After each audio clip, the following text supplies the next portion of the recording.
श्री स्वामी समर्थ. नमस्कार मंडळी, आपलं आमच्या यूट्यूब चॅनलवर मनपूर्वक स्वागत आहे. आज आपण भारतातील अत्यंत शुभ आणि महत्त्वाचा सण मकर संक्रांती 2026 याबद्दल सविस्तर माहिती पाहणार आहोत.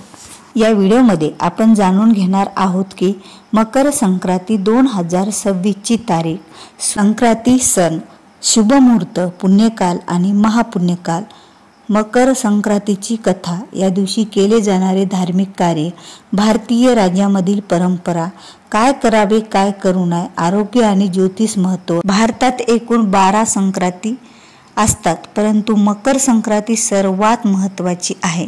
या दिवशी सूर्य धनु राशीतून मकर राशीत प्रवेश करत असतो, त्यास मकर संक्रांती म्हणतात. तशा वर्षाच्या 12 संक्रांती 12 महिन्यात येतात, पण पौष महिन्यात येणारी संक्रांती तिला मकर संक्रांती म्हणून ओळखले जाते. याच दिवशी उत्तरायणाची सुरुवात होते. उत्तरायण म्हणजे सूर्य उत्तर दिशेला झुकायला सुरुवात करतो. याच मानावर अनेक वैज्ञानिक आणि आध्यात्मिक प्रभाव सुद्धा आपल्या जीवनावर होत असतात. पृथ्वी तलावर शरीरात व्हिटॅमिन डी वाढून आरोग्य चांगले होते, वातावरण शुद्ध होण्यास सुरुवात होते, दिवस मोठा होतो, ऊर्जा वाटते, मन पॉझिटिव्ह होण्यास मदत होते. भीष्म पितामहांनीही उत्तरायणातील काल सर्वश्रेष्ठ मानला आहे आणि म्हणून तर त्यांनी उत्तरायणाची वाट बघत दक्षिणायनात ते बाणाच्या शेणावर झोपून उत्तरायणात त्यांनी आपल्या जीवाचा त्याग केला होता. तर मकर संक्रांती 2026 मध्ये 14 जानेवारी 2026 वार बुधवार ही तारीख सूर्याच्या खगोलीय स्थितीवर आधारित आहे आणि सूर्य हा पंचांगानुसार या दिवशी मकर संक्रांती 2026 मध्ये आलेली आहे. आता 2026 मध्ये मकर संक्रांती 14 जानेवारीला आलेली आहे, पण सूर्य संक्रांतीचा जे काही क्षण असतो काही वेळेपुरता, तो म्हणजे 2:15 पासून ते 2:45 संक्रांती क्षण आहे. दुपारी 2:49 हा जो अचूक क्षण आहे तेव्हा सूर्य मकर राशीत प्रवेश करतो. याच क्षणापासून पुण्यकाल सुरू आणि मानला जातो. आता पुण्यकाल आणि महापुण्यकाल. आता पुण्यकाल हा 2:45 ते 3:45 म्हणजे दुपारपर्यंत आहे. 2:49 दुपारी ते 5:45 हे सायंकाळी. या काळात धर्मकर्म, स्नान, दान, जप, तप, सूर्यपूजन शुभ मानले जाते आणि याच काळामध्ये महिला हे सुगड पूजन करतात आणि याच काळामध्ये एकमेकींना हळदी कुंकू देऊन वाणाची देवाणघेवाण करत असतात. आता महापुण्यकाल 2:49 ते 3:42 दुपारचा हा सर्वात प्रभावी आणि श्रेष्ठ मुहूर्त आहे.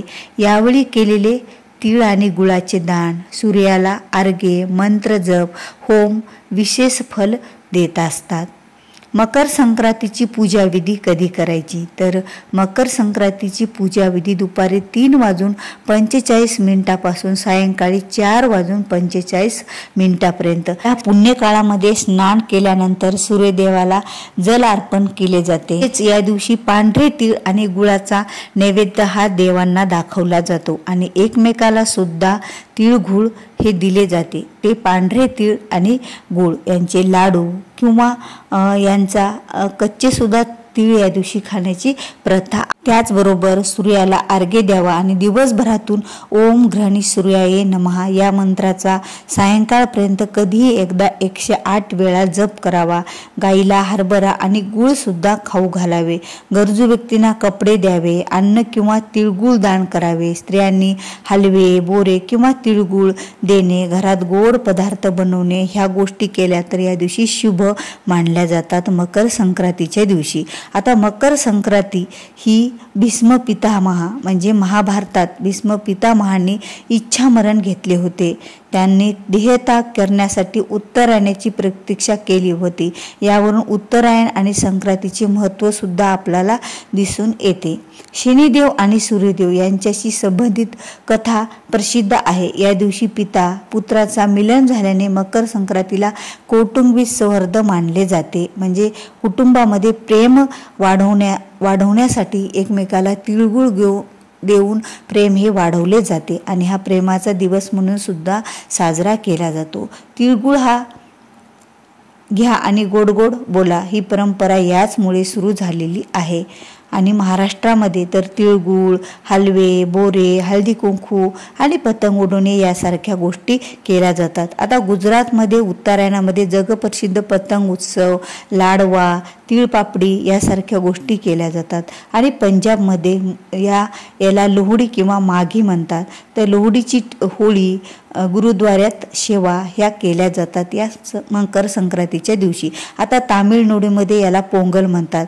यामध्ये भात, तांदूळ, दूध याचा पोंगल तयार करतात आणि शेतकरी याची पूजा करतात. तर बंगालमध्ये याला पौष संक्रांती म्हणतात. पिठे, नारळ, गुळाचे पदार्थ खाण्याची तिथे परंपरा आहे. उत्तर भारतामध्ये खिचडी बनवतात आणि खिचडीचे दान करतात आणि गंगा स्नान सुद्धा केले जाते. 2026 मध्ये संक्रांती बुधवार, सूर्याचा मकर प्रवेश दुपारी आणि दुपारीच पुण्यकाल आहे. संध्याकाळपर्यंत श्रद्धापूर्वक पूजा करण्याची उत्तम संधी. बुधवारचे संयोग, बुद्धी, व्यापार, नवी सुरुवात या गोष्टींना अत्यंत शुभ मानला जातो. म्हणजेच या दिवशी या सुद्धा गोष्टी आपण करू शकतो. तर काय करावे आणि काय करू नये, तर बघा, आपल्याला सूर्यदेवाला अर्घ्य द्यावे, तिळगुळ दान करावे, गोड बोलावे, ज्येष्ठांचा आशीर्वाद घ्यावा, नवीन कार्याची सुरुवात करावी. पण काय करू नये? कटुवाणी या दिवशी चुकूनही बोलू नये, मद्यपान या दिवशी करू नये, गरिबांचा उपहास उडवू नये, वादविवाद घरामध्ये करू नये किंवा कुठेही करू नये, तिळाच्या पदार्थांचा अपमान या दिवशी करू नये. जर आपल्याला कोणी तिळगुळ दिले तर ते आपण खावं, त्याचा अपमान करू नये किंवा फेकून सुद्धा देऊ नये. मकर संक्रांतीच्या सुमारास खाल्ले जाणारे पदार्थ कोणते आहेत? तर बघा, तीळ, गूळ, शेंगदाणे आणि बाण, बोरे, पेरू यासारखे पदार्थ मकर संक्रांतीच्या दिवशी खाल्ले जातात. हे शरीराला उष्णता देतात, इम्युनिटी शक्ती वाढवतात आणि थंडीत संरक्षण सुद्धा आपलं करतात. या दिवशी आपल्याला काय लाभ होत असतो काय केल्याने? या दिवशी केलेले गृहप्रवेश, नवीन कामाची सुरुवात, संपत्ती संबंधित व्यवहार, जप, तप, नवकल्पना विशेष फल देतात. सूर्याची स्थिती जीवनातील ऊर्जा आणि नेतृत्व वाढवते. मंडळी, मकर संक्रांती हा जो सण आहे तो सण महिला आपल्या सौभाग्याच्या वाढीसाठी करतात, एकमेकांना वाण देतात, तिळगुळ देतात, पूजा करतात आणि याचबरोबर देवी देवतांची सुद्धा पूजा करून त्यांना सुद्धा वाण दिलं जातं. मोठ्यांना तिळगुळ दिलं जातं, त्यांच्याकडून आशीर्वाद घेतले जातात आणि तिळगुळ घ्या, गोड बोला, मकर संक्रांतीच्या हार्दिक शुभेच्छा असंही या दिवशी म्हटलं जातं. कारण हा जो मकर संक्रांतीचा दिवस आहे तो आपल्या घरामध्ये, कुटुंबामध्ये आनंद वाढवण्याचा दिवस आहे, एकमेकाबद्दलचं प्रेम वाढवण्याचा दिवस आहे. तीळ आणि गूळ हे जसे जीवनामध्ये एकत्र येऊन प्रेम वाढवतात, त्यांच्यामधील गुणधर्म जसा आहे तसा आपल्या सगळ्यामधील सुद्धा असे गुणधर्म यावे म्हणून हे तिळगुळ सुद्धा खाण्याची एक प्रथा या दिवशी मानली गेलेली आहे. तर खरंच हा जो दिवस आहे तो आपल्या सर्वांना आनंदात, सुखात जावो आणि या पुण्य काळामध्ये आपण जे काही चांगले कार्य करतो याचं फळसुद्धा आपल्याला अनेक पटीनं मिळत असतं. कारण सूर्य हा मकर राशीत प्रवेश करतो, त्याला मकर संक्रांती याच कारणाने म्हटलेले आहे. तर हा जो दिवस आहे जो तो आपल्या घरामध्ये आनंदात, उत्साहात साजरा केला तर याचे फळसुद्धा आपल्याला अनेक पटीने मिळत असते. तर मकर संक्रांत ही सिंहावर बसलेली आहे. उपवाहन हा घोडा आहे.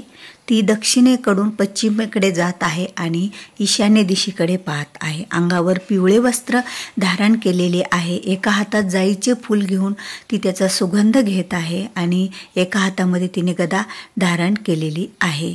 तर ही जी मकर आणि पायस ती खात आहे, तर अशा ज्या गोष्टी मकर संक्रांतीने अंगावर घातलेल्या आहेत किंवा ज्या वस्तू ती खात आहे, तर त्या वस्तू शक्यतो आपण रथसप्तमीपर्यंत पाळायच्या असतात आणि काही नियमसुद्धा पाळायचे असतात. म्हणजे ज्या वस्तू आणि जो रंग मकर संक्रांतीने घातलेला आहे त्या रंगाची साडी चुकूनही संक्रांतीला घालायची नसते. म्हणजे पिवळ्या रंगाची साडी, बांगड्या, पिवळ्या रंगाचा गजरा, त्या दिवशी पिवळ्या रंग हा वर्ज्यच करायचा मेन तर संक्रांतीच्या दिवशी. आणि जर जमेल तर आपल्याला रथसप्तमीपर्यंत ह्या गोष्टी वर्ज्य करावे लागतात. त्या दिशेकडून आली तर त्या दिशेला चांगलं म्हणजे त्या दिशेच्या लोकांची प्रगती होत असते आणि ज्या दिशेकडे गेली त्या दिशेच्या लोकांना कष्ट हे सहन करावे लागत असतात. आणि मकर संक्रांती वयाने बालावस्था आणि कुमारी आहे. तर अशी ही मकर संक्रांतीविषयीची माहिती तर तुम्ही आज जाणून घेतलेली आहे 2026मध्ये. तर व्हिडिओ आवडला असेल तर व्हिडिओला लाईक करा, शेअर करा आणि तुम्ही स्वामी शिवा मार्गे या माझ्या चॅनलवर नवीन असाल तर चॅनलला सबस्क्राईब करा. भेटूया पुन्हा अशाच एका नवीन माहितीपूर्ण व्हिडिओसोबत. तोपर्यंत तिळगुळ घ्या, गोड गोड बोला. धन्यवाद.